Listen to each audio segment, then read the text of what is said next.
ராதிகா தன் மகள் கவிதாவின் அழைப்பை ஏற்று அவள் வீட்டிற்கு சென்றார். அலுவலக வேலைப்பளு காரணமாக வீட்டை கவனிக்க முடியாமல் தவித்த மகளுக்கு உதவியாக இருக்க வேண்டும் என்பதே அந்த தாயின் எண்ணம்.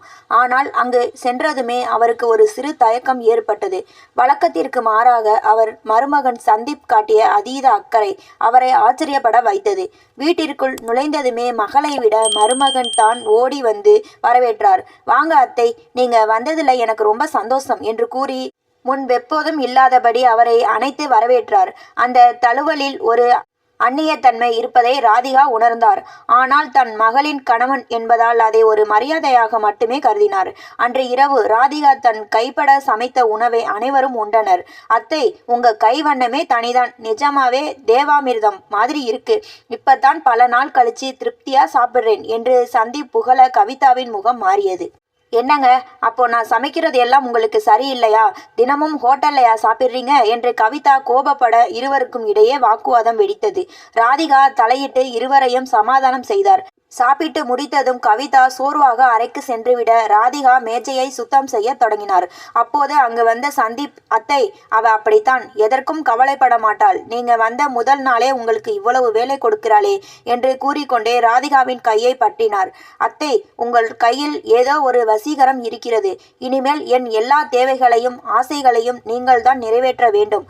என் வீட்டில் எனக்கு சகோதரி என்று யாரும் இல்லை. இனி எனக்கு எல்லாமே நீங்கள்தான். உங்களை அவ்வளவு சீக்கிரம் நான் இங்கிருந்து விடமாட்டேன்" என்று ஒருவிதமான மர்ம புன்னகையுடன் கூறினார். நாட்கள் நகர்ந்தன. ராதிகா ஒரு விஷயத்தை கவனித்தார். கவிதாவும் சந்தீப்பும் ஒரே அறையில் இருந்தாலும் அவர்களுக்குள்ளில் ஏதோ ஒரு விரிசல் இருந்தது. நள்ளிரவில் அந்த அறையிலிருந்து சச்சரவுகளும் முணுமுணுப்புகளும் கேட்டுக்கொண்டே இருந்தன. ஒரு நாள் கவிதா அலுவலகத்திலிருந்து சீக்கிரம் வந்தபோது ராதிகா அவளிடம் பேச சென்றார். "கவிதா, உங்களுக்குள் என்னதான் பிரச்சனை? 3 நாட்களாக உங்கள் அறையிலிருந்து சத்தம் கேட்டுக்கொண்டே இருக்கிறது. என்ன நடக்கிறது?" என்று நேரடியாகவே கேட்டார் ராதிகா. கவிதா பெருமூச்சு விட்டுவிட்டு சொன்னாள், "அம்மா, எல்லாம் அந்த சந்தீப்பை கேளுங்கள். அலுவலக வேலை, டிராஃபிக் என நான் செத்து பிழைக்கிறேன். வீட்டிற்கு வந்தால் அவர் என்னை ஒரு மனிதராகவே மதிப்பதில்லை. உங்களை இங்கே கூப்பிட சொன்னதே அவர்தான். உன் அம்மா வந்தால் உனக்கு ஓய்வு கிடைக்கும், என் சாப்பாட்டு பிரச்சனையும் தீரும்" என்றார். ஆனால் அதற்கு பின்னால் வேறொரு எண்ணம் அவருக்கு இருந்தது. அப்போதுதான் புரிகிறது. அவர் சொன்னார், "உன் அம்மா இங்கே வந்தால் என் எல்லா ஆசைகளையும் அவரிடம் நிறைவேற்றிக் கொள்வேன்" என்று. கவிதா சொல்லி முடிக்கும் முன்பே ராதிகாவின் மனதில் மின்னல் வெட்டியது. அன்று இரவு அவர் அறைக்குள் சந்தீப் வந்தபோது அவர் சொன்ன அந்த வார்த்தைகள், "உங்கள் மகள் இப்போது பழையவளாகி விட்டாள். இனி நீங்கள்தான் என்னை சந்தோஷப்படுத்த வேண்டும்" என்பதன் பின்னணியில் இருந்த குரூரமான அர்த்தம் இப்போதுதான் அவருக்கு புரிய தொடங்கியது. பாசமான மருமகன் என்று அவர் நினைத்த சந்தீப்பின் முகமூடி மெல்ல கழலத் தொடங்கியது. கவிதாவின் வார்த்தைகள் ராதிகாவின் மனதை காயப்படுத்தினாலும் ஒரு பக்கம் சந்தீப் காட்டும் அதீத அக்கறை அவருக்கு பெருமையாக இருந்தது. 45 வயதிலும் தான் இன்னும் இளமையாக அழகாக மதிக்கப்படுகிறோம் என்பது எந்த பெண்ணுக்கும் ஒரு சிறிய கர்வத்தை தரும் தானே. ராதிகாவும் அதற்கு விதிவிலக்கல்ல. மறுநாள் மாலை சந்தீப் வேலை முடிந்து வந்ததும் ஒரு உற்சாகமான செய்தியை சொன்னார். "அத்தை, நாளைக்கு எனக்கு 2 டிஃபன் பாக்ஸ் கட்டித்தாங்க. நீங்க சமைக்கிற சாப்பாட்டுக்கு என் ஆபீஸ்ல எவ்வளவு மவுசு. குறிப்பா என் பாஸ் நாளைக்கு உங்களை நேர்ல பார்க்கணும்னு ஆசைப்படுறாரு. அதனால நீங்க கிளம்பி ஆபீஸ்க்கு வாங்க" என்றார். இதை அருகிலிருந்த கவிதா எரிச்சலுடன் பார்த்து கொண்டிருந்தாள். சந்தீப் அறைக்கு சென்றதும் கவிதா தன் தாயிடம் சீறினாள். "அம்மா, இதெல்லாம் உங்களுக்கு தேவையில்லாத வேலை. ஒரு வயசுக்கு மேல இப்படி ஓவரா மேக்கப் போட்டுக்கிட்டு சுத்துறது நல்லாவே இல்லை. நாளைக்கு ஆபீஸ் போகும்போது ரொம்ப சிம்பிளா ஒரு பார்ட்டி மாதிரி போயிட்டு வாங்க. உங்க மேல சந்தீப்புக்கு இருக்கிற இந்த கிரேஸ் எனக்கு பிடிக்கல" என்றாள். ராதிகாவுக்கு கோபம் பொத்துக்கொண்டு வந்தது. "கவிதா, நான் உன் அம்மா, உன் வேலைக்காரி இல்லை. நான் எப்படி இருக்கணும்னு எனக்கு தெரியும். உன்னால உன்னை பராமரிக்க முடியலனா அது உன் தப்பு. என்னை குறை சொல்லாதே" என்று முதல் முறையாக மகளை கடிந்து கொண்டார். மறுநாள் ராதிகா இன்னும் அழகாக தயாராகி சந்தீப்பின் அலுவலகத்திற்கு சென்றார். அங்கே சந்தீப்பின் நண்பர்கள் மற்றும் மேலதிகாரி என அனைவரும் ராதிகாவின் அழகையும் சமையலையும் புகழ்ந்து தள்ளினர். மாலை வீடு திரும்பும்போது ராதிகாவும் சந்தீப்பும் ஒரே காரில் சிரித்து பேசிக்கொண்டே வந்தனர். வீட்டு வாசலில் நின்றிருந்த கவிதா அவர்கள் இருவரும் ஜோடியாக வருவதை பார்த்து கண்கள் சிவக்க நின்றிருந்தாள். பொறாமையும் ஆத்திரமும் அவளை ஆட்டி படைத்தன. அன்று இரவு ராதிகா தன் அறையில் உறங்க தயாராகி கொண்டிருந்த போது கதவு தட்டப்பட்டது. உள்ளே வந்தது சந்தீப். அவன் கண்களில் ஒரு விதமான போதை இருந்தது. அது காமமா அல்லது அதிகாரமா என்று ராதிகாவால் கணிக்க முடியவில்லை. சந்தீப் மெதுவாக ராதிகா ராதிகாவின் அருகில் வந்து அமர்ந்தார். அத்தை, உங்க மகளை விட நீங்க தான் எல்லா விதத்திலையும் சிறந்தவள். அவ எப்பவும் சோர்வாகவே இருக்கா. ஆனா நீங்க ஒரு தேவதை மாறி இருக்கீங்க. இனி அவளை பத்தி எனக்கு கவலை இல்லை. எனக்கு நீங்க போதும் என்று கூறிக்கொண்டே ராதிகாவின் தோள் மீது கை வைத்தார். ராதிகா அதிர்ந்து போனார். இது வெறும் பாராட்டு அல்ல. ஒரு மருமகன் தன் மாமியாரிடம் காட்ட வேண்டிய எல்லையை சந்தீப் மீறி கொண்டிருந்தார். சந்தீப், என்ன பண்றீங்க? இது தப்பு என்று ராதிகா பின்வாங்கினார். ஆனால் சந்தீப் விடவில்லை. இதில் என்ன தப்பு இருக்கிறது அத்தை? அவளும் நீங்களும் ஒன்றுதானே. எனக்கு பிடித்ததை அடைய எனக்கு தெரியும் என்று அழுத்தமாக கூறினான். அந்த நள்ளிரவில் அந்த வீட்டில் ஒரு விபரீதமான சதுரங்கம் ஆடப்பட போவதை ராதிகா உணர்ந்தார். ஒரு பக்கம் மகளின் பொறாமை, இன்னொரு பக்கம் மருமகனின் அத்துமீறல். ராதிகா இப்போது என்ன செய்ய போகிறார்? தன் மகள் கவிதா அடுக்கடுக்காக வைத்த குற்றச்சாட்டுகள் ராதிகாவின் இதயத்தை ரணமாக்கின.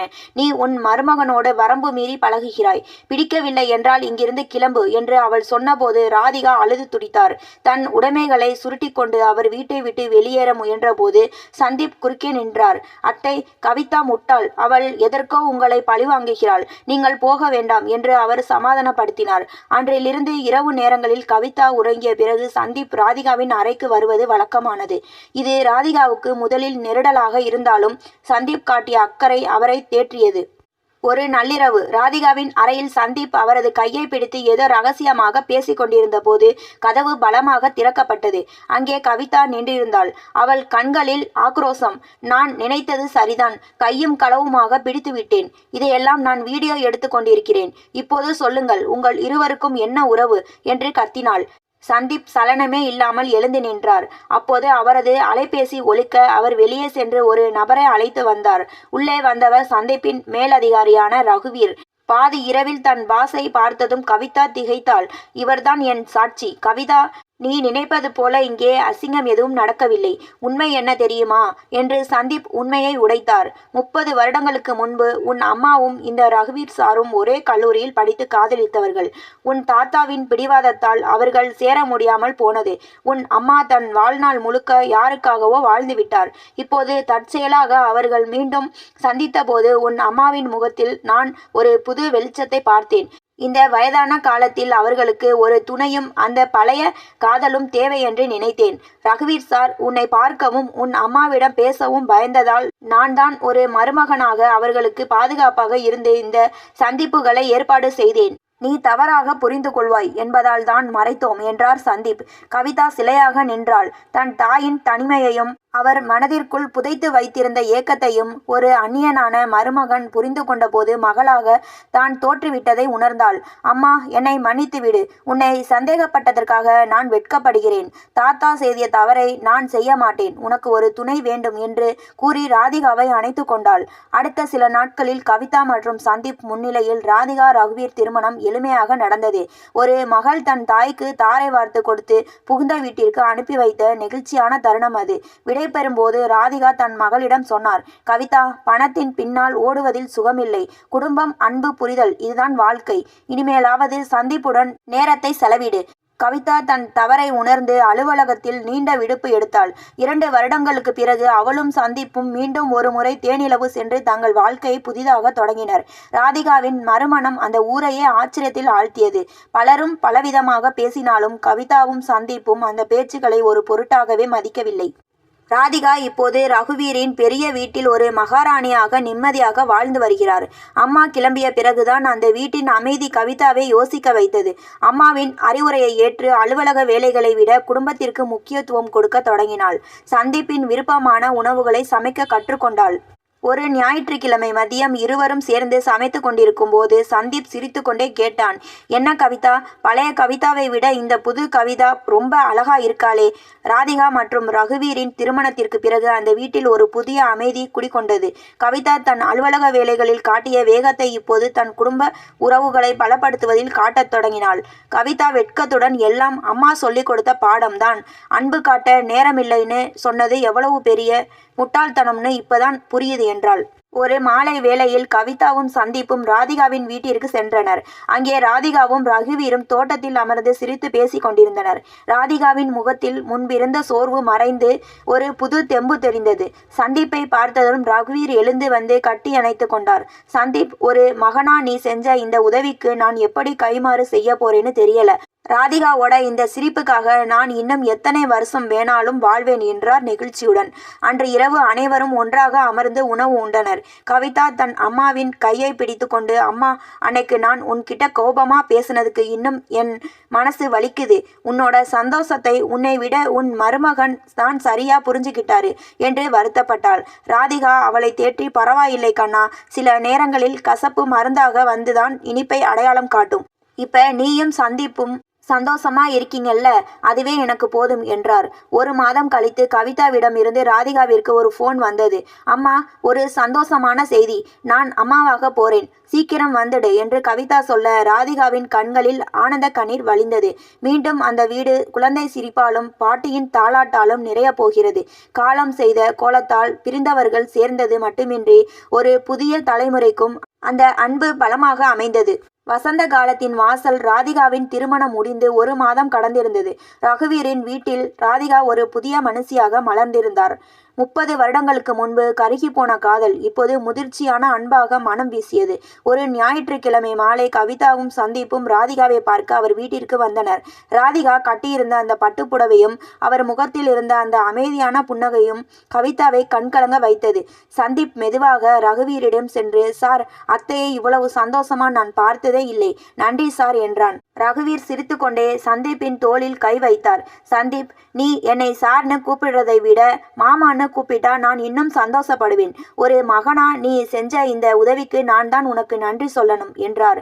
அன்று இரவு உணவின் போது கவிதா தன் கணவன் சந்தீப்பை வியப்போடு பார்த்தாள். சந்தீப்பின் முதிர்ச்சியான சிந்தனைதான் தன் அம்மாவின் வாழ்வை மீட்டெடுத்திருக்கிறது என்பதை அவள் உணர்ந்தாள். சந்தீப், அன்னைக்கு அம்மாவை பத்தி நான் தப்பா பேசினப்ப கூட நீங்க உண்மையை சொல்லாம பொறுமையா இருக்கீங்களே, எப்படி என்று கேட்டாள். சந்தீப் புன்னகைத்தான். உன் கோபம் நியாயமானதுதான் கவிதா, ஆனால் உன் அம்மாவுக்கும் ரகுவீர் மாமாவுக்கும் இடையே இருந்த இந்த உன்னதமான நட்புக்கும் காதலுக்கும் ஒரு காலம் தேவைப்பட்டது. அதை நீயே நேரில் பார்க்கும்போதுதான் உனக்கு அதன் வலிமை புரியும்னு நினைச்சேன் என்றான். ஒரு நாள் இரவு சந்தீப்பும் கவிதாவும் பால்கனியில் அமர்ந்து பேசிக் கொண்டிருந்தனர். அப்போது கவிதா கேட்டாள், சந்தீப், உண்மையில் அம்மாவுக்கும் ரகுவீர் சாருக்கும் இந்த பழைய காதலை பற்றி தெரிந்ததும் உங்களுக்கு அதிர்ச்சியாக இல்லையா? ஒரு மருமகனாக நீங்கள் ஏன் இவ்வளவு மெனக்கிட்டீர்கள்? சந்தீப் புன்னகைத்து விட்டு சொன்னான். கவிதா, உன் அம்மா தன் வாழ்நாள் முழுவதும் உனக்காகவும் உன் அப்பாவுக்காகவுமே வாழ்ந்துவிட்டார். பாசமும் கடமையும் கலந்த அந்த வாழ்க்கையில் அவருக்கு கிடைக்காத ஒன்று உயிர் நண்பன் ரகுவீர் சார். அவருக்கு அந்த துணையாக இருப்பார் என்று எனக்கு தெரிந்தது. ஒரு பெண்ணுக்கு தாயாகவும் மாமியாராகவும் மட்டுமே முத்திரை குத்திய அவளது தனிப்பட்ட ஆசைகளை நாம் ஏன் புதைக்க வேண்டும்? இப்போது பார், அத்தை எவ்வளவு மகிழ்ச்சியாக இருக்கிறார். மறுநாள் கவிதா தன் அம்மாவை பார்க்க அவர் வீட்டிற்கு சென்றாள். ராதிகாவின் முகத்தில் இருந்த அந்த பொலிவு பல ஆண்டுகளுக்கு முன்பு கவிதா தன் சிறுவதில் பார்த்தது. கவிதா மெதுவாக சென்று தன் தாயின் தோளில் சாய்ந்து கொண்டாள். அம்மா, அன்னைக்கு நான் உன்னை தப்பா பேசுனதுக்கு எனக்கு இன்னும் குற்ற உணர்ச்சியா இருக்கு. என்னை மன்னிச்சிடுமா. உன் வாழ்க்கையை நீ வாழாம எனக்காகவே இவ்வளவு காலம் தியாகம் பண்ணிட்டேன்னு இப்பதான் புரியுது என்று அழுதுவிட்டாள். காலம் அழகாக நகர்ந்தது. கவிதாவின் குழந்தைக்கு ரகுவீர் என பெயர் சூட்ட வேண்டும் என்பது சந்தீப்பின் ஆசை. ஒரு உடைந்த குடும்பம் உண்மையான அன்பாலும் புரிதலாலும் இப்போது ஒரு பெரிய ஆலமரமாக வளர்ந்து நின்றது. ராதிகா மற்றும் ரகுவீரின் திருமணத்திற்கு பிறகு காலம் தன் காயங்களை மெல்ல மெல்ல ஆற்றத் தொடங்கியது. ஒரு பெண்ணாக, தாயாக, மாமியாராக மட்டுமே பார்க்கப்பட்ட ராதிகா இப்போது ஒரு மனுஷியாக தன் விருப்பப்படி வாழத் தொடங்கினார். கவிதா தன் அம்மாவை பார்க்க சென்ற ஒரு மாலை வேளையில் ராதிகாவும் ரகுவீரும் அமர்ந்து ஒரு பழைய புகைப்பட ஆல்பத்தை பார்த்து சிரித்து கொண்டிருந்தனர். அந்த சிரிப்பில் எந்த விதமான பாரமும் இல்லை, ஒரு ஆழமான நிம்மதி மட்டுமே இருந்தது. கவிதா அங்கேயே நின்று அவர்களை பார்த்து கொண்டிருந்தாள். தன் கணவன் சந்தீப் செய்த அந்த ரகசிய ஏற்பாடு எவ்வளவு பெரிய நன்மையை தந்திருக்கிறது என்பதை அவள் உணர்ந்தாள். சந்தீப் அவள் அருகில் வந்து நின்று, பார்த்தாயா கவிதா, நம் அம்மாவிற்கு தேவைப்பட்டது வெறும் சாப்பாடு கிடையாது, அவரது உணர்வுகளை பகிர்ந்து கொள்ள ஒரு தோழமை. அதை ரகுவீர் மாமாவிடம் அவர் கண்டுகொண்டார் என்றான். கவிதா தன் கணவனின் கையை பற்றி கொண்டு, என்னை மன்னித்து விடுங்கள் சந்தீப், உண்மையான அன்பு எது என்பதை உங்கள் மூலமாகத்தான் நான் தெரிந்து கொண்டேன் என்று நெகிழ்ந்தாள். அம்மாவிடமிருந்து கவிதா ஒரு பெரிய பாடத்தை கற்றுக்கொண்டாள். சில மாதங்கள் கழித்து கவிதா மற்றும் சந்தீப்பின் வாழ்க்கையில் ஒரு புதிய மகிழ்ச்சி மலர்ந்தது. கவிதா ஒரு அழகான பெண் குழந்தையை பெற்றெடுத்தாள். அந்த குழந்தைக்கு தன் தாயின் நினைவாக ராதிகா என்றே பெயரிட்டாள். ராதிகாவின் விடைபெறலின் போது அவர் கவிதாவிடம் சொன்ன கடைசி வார்த்தைகள் இவைதான். வாழ்க்கையில் எந்த உறவையும் பாரமாக நினைக்காதே கவிதா, கடமைகளை செய்யும் போது அதில் அன்பையும் சேர்த்துக்கொள். காதலுக்கும் மகிழ்ச்சிக்கும் வயது ஒரு தடையல்ல, புரிதல் ஒன்றே போதுமானது. இன்று அந்த குடும்பம் ஒரு ஆலமரமாக வளர்ந்து நிற்கிறது.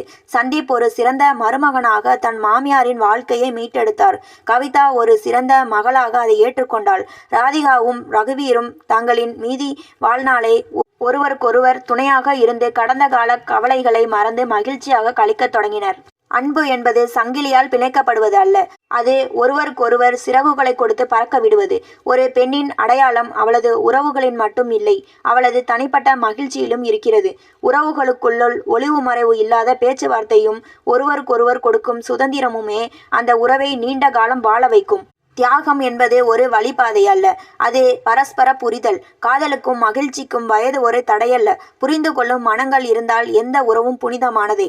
இது போன்ற கதைகளை தொடர்ச்சியாக கேட்க லைக் பண்ணுங்க, ஷேர் பண்ணுங்க, கமெண்ட் பண்ணுங்க, மறந்து விடாமல் சப்ஸ்கிரைப் பண்ணுங்க.